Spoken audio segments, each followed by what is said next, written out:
Tonight's message title is there not a cause? This is the question that David posed to his oldest brother on the battlefield before he would go and fight Goliath. And this question rings true even to this very hour today. Is there not a cause to continue to fight? In 1 Samuel 17, we see the army of the living God, Israel, encamped in the valley of Elah. On one mountain, the Philistines were there, and on the other, the armies of Israel. And the Bible records that there was a champion from Gath that went out for 40 days by the name of Goliath. Goliath was no doubt from the line of the Anakim, the giants that land in the land where Joshua, some 400 years before, spied out the land with the other spies, and Goliath was something to behold. He stood over 9 feet tall, and his weapons and his armor matched his size. Estimations of his armor was that it weighed 200 pounds in itself. And as they were in this valley, Goliath, for 40 days, morning and evening, he presented himself. He cried out a challenge before God's people. The Bible records it in 1 Samuel 17. He said, "Why have you come out to line up for battle? Am I not a Philistine? And are you not servants of Saul? Choose a man for yourselves and let him come down to me. If he is able to fight with me and kill me, then we will be your servants. But if I prevail against him and kill him, then you will be our servants and serve us." And the Philistines said, "I defy the armies of Israel this day. Give me a man that we may fight together." And when Saul and all of Israel heard these words of the Philistine, they were dismayed and greatly afraid. Here in the valley of Elah, we find God's people paralyzed by fear in the face of a giant. I'm afraid today that the many giants that we're facing spiritually in this nation, the many giants that we're facing in our families, the many difficulties that seemingly is impossible before us, many of us, we are paralyzed in fear. We have lost our hope. We've lost our fight. And tonight I want to remind us that there's a cause. There's a cause to get up and fight. Goliath, he came out in his full battle armor for those 40 days, and he used that as means to intimidate God's people. And I want you to know that the enemy, even today, in my mind, he tried to intimidate me. He tried to say, this will never change. There's no hope for this situation. He tried to remind me of my failures. He tried to remind me of times where I seemingly was not successful in my attempts to honor God in some way. And he tried today, and I know he's tried in some of you today too. But tonight I want you to take note of what's going to take place. You see, courage is contagious. I'm going to say that again. Courage is contagious, but so is cowardice. King Saul, the one whom the Bible records that he stood head and shoulders above every other man of Israel, he was, along with the many others in the army, paralyzed by fear. And as I thought about this, as I prepared this message, we hear of Saul prior to this as a man of military prowess, as a man of war, as a man who was successful in battle, but something had changed. You see, the Spirit of God had departed from him. He was no longer bold. He was no longer courageous because the Spirit of God had left him because of sin. I'm afraid some of us tonight, that might be the cause of our fearfulness. That might be the cause of our fruitlessness is that the Spirit of God is not filling us. We're not experiencing Him. We're not experiencing the boldness that comes from being in the presence of God. David's going to burst on the scene here. He's on assignment from his father to check on the well-being of his brothers. But what's so special about David? He's just a teenager. The Bible records him as a ruddy youth. He had a red tint to his skin. He had a childish-like build at this point. He was just a teenager. But David had been anointed with oil at this point. Samuel had already proclaimed what God had told him to proclaim, that he would be the next king of Israel. And David, he had communion with God. He had a closeness with God. And I want to remind somebody tonight, that is where boldness comes from. That is where courage comes from. That is where the victory is won. It's in private. You see, private intimacy with God often leads to public victories. And we're going to see tonight how the righteous, those who are right with God, those who are seeking God, those who are pressing into God, can be bold in battle, can have that assurance that God will be with them. And how those who lack intimacy with God fear. I was reminded this week of the 12 spies that went into the land. And they said that we are like grasshoppers to them, but there were two, Joshua and Caleb. And they saw the land, that it was filled with milk and honey, and that God had already given the victory. And I've seen this, that the bigger God is in your view, the smaller your enemies are. But the smaller God is, and the lack of intimacy with God always shows up in the fear of man some way or another. So I want to encourage us tonight. I want to encourage you to have faith in God once again, because there is a cause. I want you to see tonight, first of all, remember the King has promised rewards. Remember that because of the battle ahead of us, because of the cause that we are standing for, that the King has promised rewards. In 1 Samuel 17, verse 25, David had made his way into the camp, and he'd found his brothers, and he is now, he was there when Goliath made his entry, when he made his calling out of the people, and he went and he heard this, and he couldn't believe that this Philistine would defy the armies of God. And so he says to them, he hears from some of the men what the reward would be for the man that would go out and fight him. And the Bible says, surely, the men speak, said, surely he has come up to defy Israel, and it shall be that man who kills him, the king will enrich with great riches, will give him his daughter, and give his father's house exemption from taxes in Israel.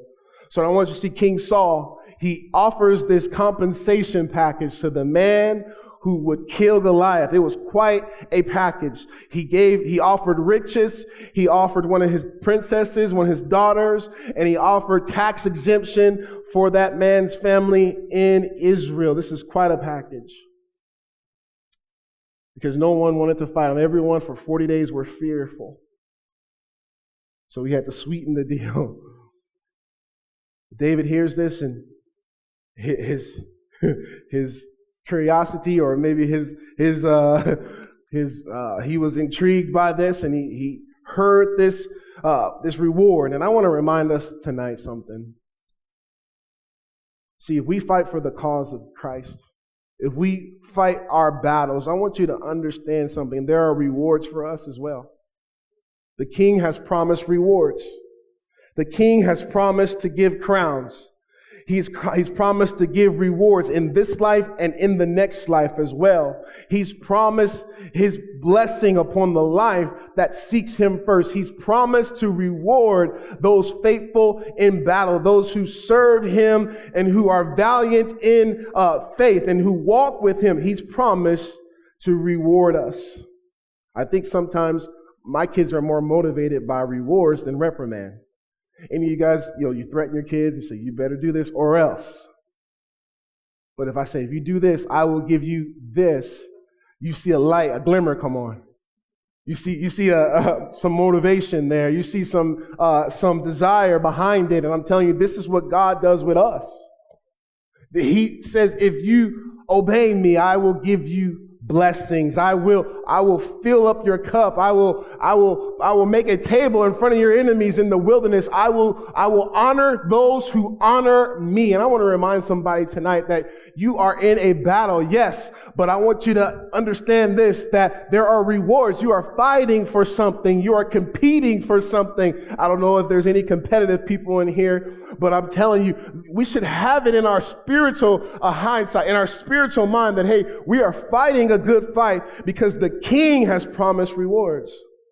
And if you're in Christ tonight, you've already received the promise of salvation, the promise of the hope of heaven. You have Him. You have the ultimate reward. And I want you to remind yourself, and I had to remind myself this week, that the reason why we battle, the reason why we continue on in this fight is because the King has rewarded us, and He will future reward us even more in the future. So King Saul's compensation package was quite a package. And David hears about it, but I want you to see his brother, Eliab, he's not happy about what David's asking about, what he's inquiring about.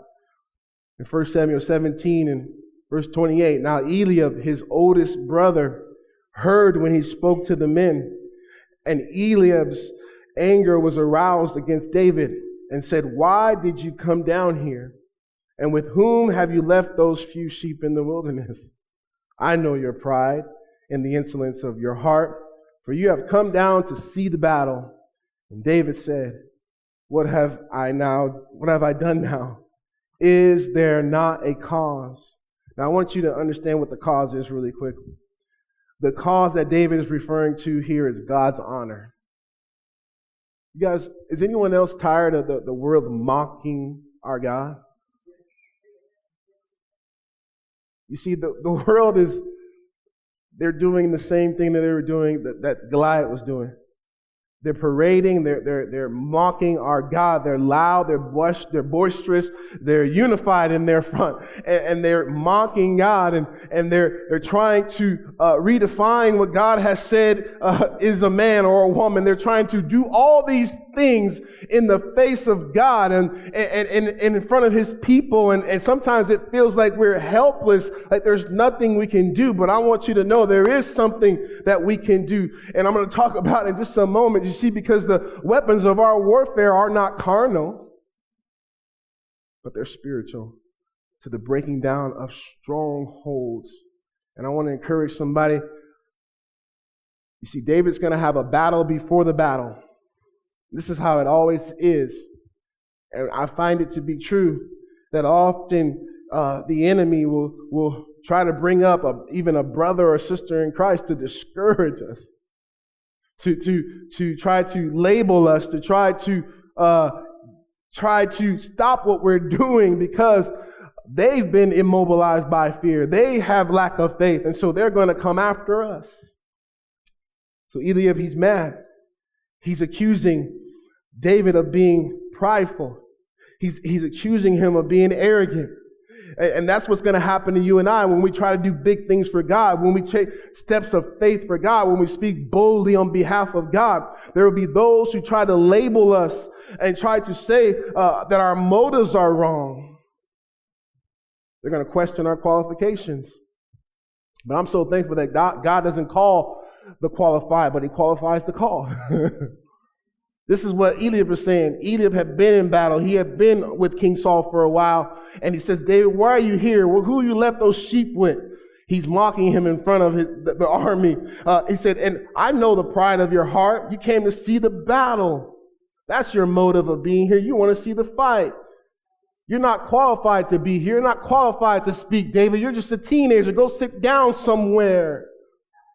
That's what he's saying. And that's what I want to remind you. Maybe You try to step out in faith and the enemy is just telling you can't do it. You're not good enough. You'll never be successful in that. You'll never make a difference. You're not qualified. You don't have the resume or what it might be. And I'm going to tell somebody tonight, God will qualify you when you have a relationship with God, when you are near to God, when you love God. He will qualify you. He'll put you in the room with kings. He'll put you in the battle. He'll put you where he wants to put you, and he'll do the work. I'm telling you, God has shown me this. I've been in a room with senators, and they're asking me questions. And it blows my mind. And I'm telling you, God will put you in places where seemingly you shouldn't be, but it's a divine appointment. David was supposed to be there on that day, and God was going to use David. And I want to tell somebody, I want to encourage you tonight, God wants to use each and every one of us. God has a work for each and every one of us where he will be glorified through our lives. We won't get the glory, we won't get the credit, but he will. And that's what he desires. That's what he's wanting from his people. I'm trying to encourage somebody tonight. You see, David, his brother, tried to tell him he was insignificant. Why did you come down here? Who did you leave those sheep with? He was angry because he thought he knew David's motivation. He said, I know the pride in your heart. And he was also angry because he thought that David was trying to provoke someone else to fight Goliath. And that's the last thing that fearful people want to do, is for someone to call them out on their fear and someone to point out, hey, why isn't anybody doing anything? I sat with one of the men from the church today at breakfast, and he was telling me how some of his friends who attends other churches in the valley, how when he mentions that he goes to Westside, now they look at him sideways.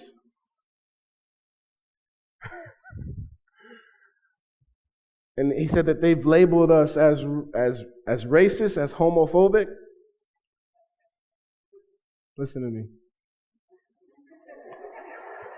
They've labeled us, and these were the same churches that stayed closed for a whole year during COVID. This was the same churches where when kids were committing suicide more than they were getting saved during COVID, they kept their doors closed. This is the same people who turned us in at the Jet Hawk Stadium because we weren't observing social distancing. These are the same people that when they said go get the jab, they were the first in line to go get it. They didn't even want to pray about it. I'm telling you, these are the same people who are covered in fear. They don't hear from God. And I'm telling you something tonight. Hey, they're going to come after us. And you know what I said when he said that? Well, praise God. Hey, I don't want the cowards to say, hey, I want you to be in my team. Hey, I want those who are bold in God.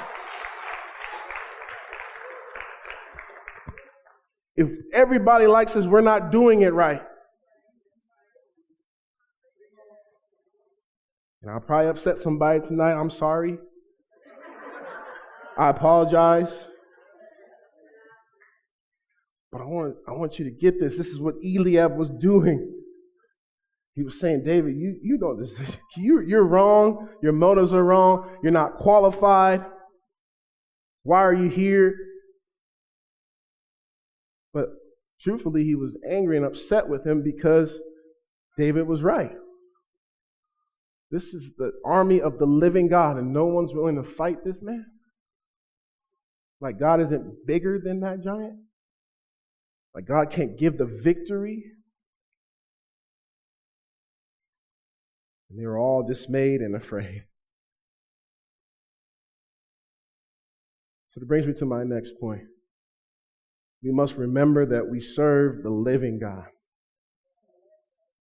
We must remember that we serve the living God. Because when we realize who we serve, we don't have to bow before any man. We don't have to fear anything. We don't have to fear anyone, any circumstance. So David, he answers his brother correctly. He said, is there not a cause? And the cause that David was concerned with most was not his own. Was not his own motives or ambition. It was God's honor. This was God's army They were God's people, and he was concerned with God's name. So he goes on in verse 34, he says, but David said to Saul, so now he's in front of Saul. Those other men heard what he was saying, and they brought him to Saul. And David says, your servant used to keep his father's sheep, and there was a lion and a bear that came and took the lamb out of the flock, and I went after it and struck it and delivered the lamb out of its mouth. And when it arose against me, I caught it by the beard and struck and killed it. Your servant has killed both a lion and a bear, and this uncircumcised Philistine will be like one of them, seeing he has defied the armies of the living God. David said, the Lord who delivered me from the paw of the lion and from the paw of the bear, he will deliver me from the hand of this Philistine. Remember who we serve. Hey, we do not have to shirk back from any of these spiritual battles that we're facing. Not because in ourselves we have the power, but because of who we serve, we can go in boldly and ask for grace in our time of need. We can fight the good fight because of who it is that we belong to. I don't know who needs to hear this tonight. You might be fighting a giant right now, but I want to remind you, get your eye off the giant and look to God once again and remember who it is that you serve. They were the army of the living God. Let me remind us tonight, we are the church of the living God. And the gates of hell will not prevail against us. Hey, the school districts can pump all the perversion they want. Oh, I'm telling you, if we get on our job, if we begin to pray, if we begin to worship like we were tonight, if we begin to have heaven show up on earth, hey, we will see God push back the darkness. We will see the light come through and make a difference. And I'm telling somebody tonight, remember who you serve. I have to remind myself, because sometimes we get discouraged, don't we? We look at how everything is going, and we think, hey, there's no way we can make a difference, but we can because of who we serve. We are the people of God. And I want you to just remind yourselves tonight of things that God has already done. I had to remind myself this week of the victories that God has already wrought. He's not done. As we sung it earlier tonight, this generation is going to know that He's God. That's my prayer, that Gen Zers are going to see a move of God. And it's going to be undeniable that there is a God in heaven, and He's the God of the Bible. And He's going to turn things around. I believe it. You know why we're praying for revival? It's not so that we can go back to Wally and leave it to Beaver. It's not that we're trying to go back to the 1940s in America. I'm praying for revival because there's a cost. The name of God is at stake. The glory of God. I want to see God be glorified in this generation. This is why we haven't packed up and moved to Idaho yet. I'm telling you, this is why we stay here in Los Angeles County, because there's a cause. And this church is making a dent in the darkness.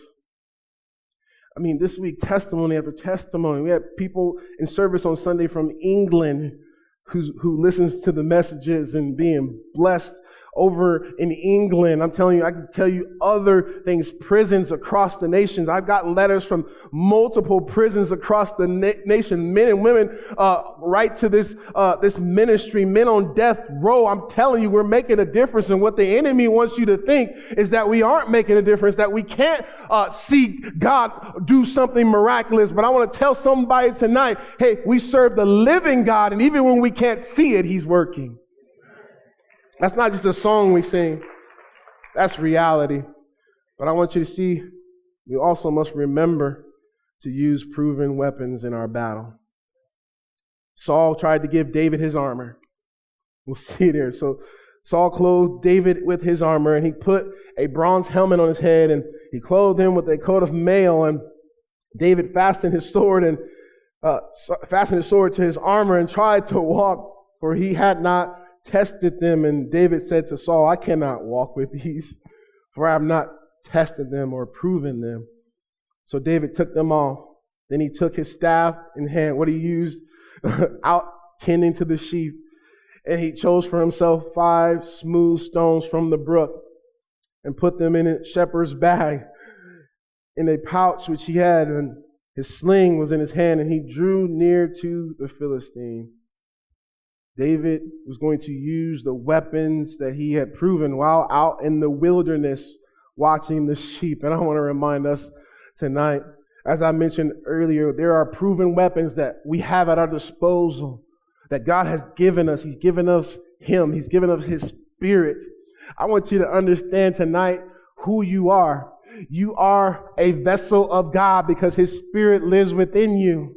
When you walk in the room, and if you're walking in your authority that's been given to you, you know what Jesus said to those saints, the early church? He said, all power is given unto me. You go into all the world and preach the gospel to every creature, and lo, I am with you. Hey, when you walk in any room, you're not alone. You don't have to fear anything or anyone. I've been in rooms where the atmosphere was no doubt demonic, but I'm telling you, the demons have to submit to the Spirit of God that lives within you and me. And you know what the church is and what it always has been called to be? We've been called to be preservatives in a generation. We've been called to be salt and light. You understand that salt was the main preservative in that day, and it was so valuable because of its functions. And I'm telling you what, we are seeing the decay of this nation. The only way we're going to see that reverse is if we start being salt again. We start being bold. We start seeking God and fighting with the weapons of our warfare. This is why we say, we don't care if your gun safe is full. Your prayer closet, is it loaded? When was the last time you skipped a meal to pray? See, that's our weapons of warfare. They're not carnal. They're spiritual. This is what the Bible says. For the weapons of our warfare are not carnal, but mighty. I want you to hear this. Mighty. Our weapons are mighty in God for pulling down strongholds, casting down arguments and every high thing that exalts itself against the knowledge of God, bringing every thought into captivity to the obedience of Christ. Somebody needs to hear this tonight. You say, I just seemingly can't beat this giant of addiction. I seemingly cannot beat this other giant that I'm facing, or whatever it might be. I want to remind you tonight that, have you utilized the weapons? I've seen it 100 times. Someone maybe falls back into something. It's because they put down their sword for a few weeks. It's because the prayer closet's been vacated. It's because the flesh is running rampant. We're not subduing our flesh through fasting and through seeking God. I'm telling you, that is usually the slow drift that leads to the fall. And I want to encourage somebody today to pick up your weapons. Pick up your weapons, the spiritual weapons. Put on the armor. I want to remind us tonight that we are in a battle. We are in a battle. Whether you will acknowledge it or not, if you are saved tonight, you are in a battle. And you would not go into war tomorrow with your sweatpants on, with no weapons, right? No, you do whatever. You put the body armor on. You'd have the gun loaded. You'd have the helmet. You'd have everything that you could possibly have that's going to preserve you. And I want to remind somebody tonight that we have to use those proven weapons. You guys want to know why we are so adamant about worship and prayer, and why in October we're going to fast again? Why are we going to try to have another meeting where we're asking God to rend the heavens? Why are we doing all these things? Because we're in a battle. The enemy's coming for your family. He's coming for your marriage, just like he's coming for ours. He's coming for your kids. I'm telling you, we've got to be sober and vigilant in these days, because our adversary, the devil, is roaming about seeking whom he may devour. He's running rampant. Just like David hadn't proven the weapons that Saul tried to give him. He went to the sling and the stones and his staff that he had experience with. I want to encourage some of you tonight to gain experience with the spiritual weapons that God has given us. I want to see next, we must remember that the battle is the Lord's. Just remember that. I know this it seems so simple, but I want you to remember this. We are fighting, but ultimately, God is going to win the victory. God is going to do the work. I want you to see it. Verse 45, then David said to the Philistine, after Goliath mocked him and said, this is who you sent out to fight me? Am I a dog? David's response was this, you have come to me with a sword and with a spear and with a javelin, but I come to you in the name of the Lord of hosts, the God of the armies of Israel, whom you have defied. This day the Lord will deliver you into my hand, and I will strike you and take your head from you. I love David. I love it. I'm going to hit you and I'm going to take your head off.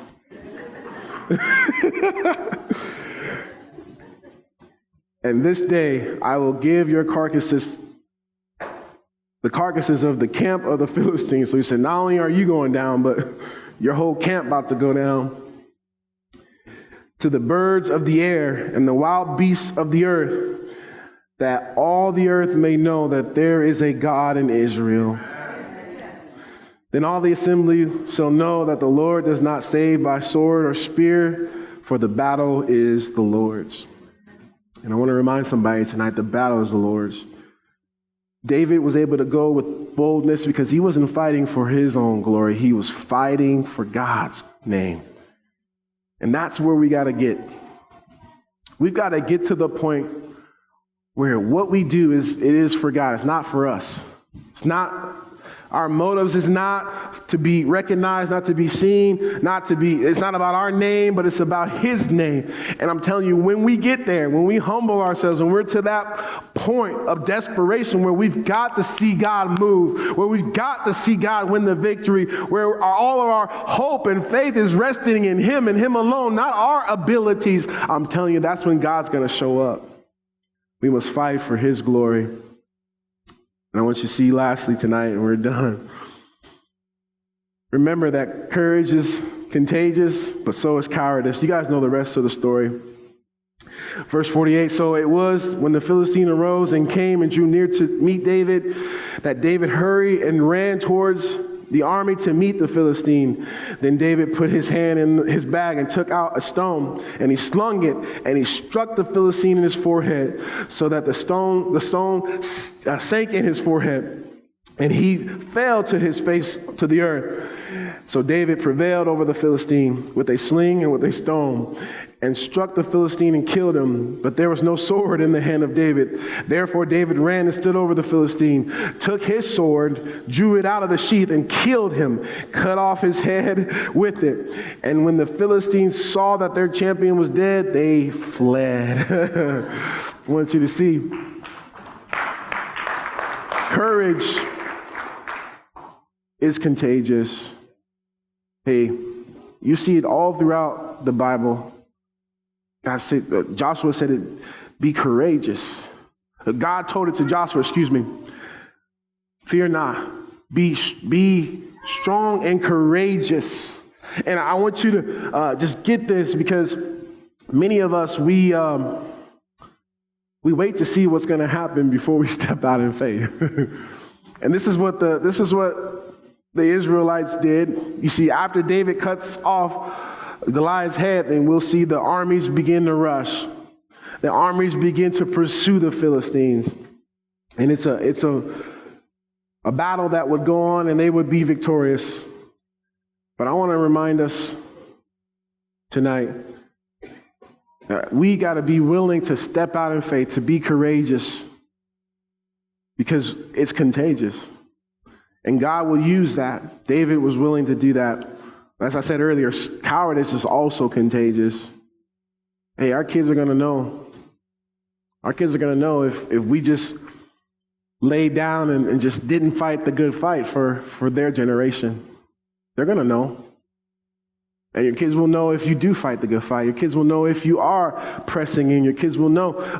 Mom and dad, they have stepped out in faith to serve God. They're courageous. They pray. They're not afraid. They're not living in fear. And I've seen them take steps of faith to honor God. I've seen it. And I want that to be my legacy. And I know that's what you want for your legacy. My heart always is overjoyed when I see our teens worshiping and our kids worshiping, and we it's just something in my heart that just encourages me to keep on fighting the good fight.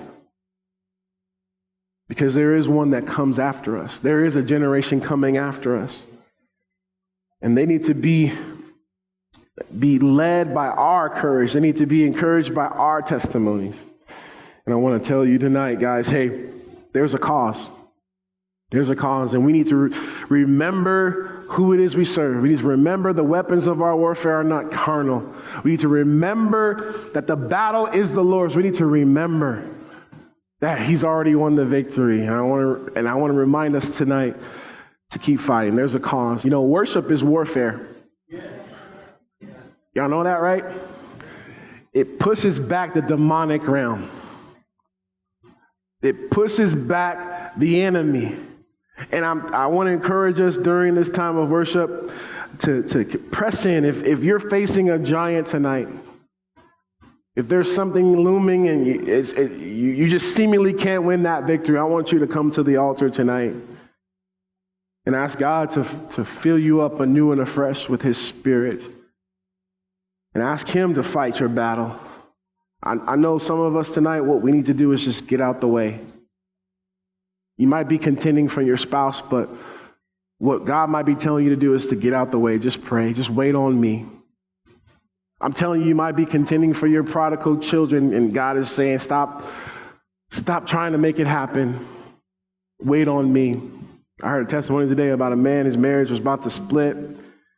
He's texting his wife every day, and she's not responding. He's away on a business trip, and he's broken finally. He cries out in his hotel room, says, God, what can I do? God, what can I do?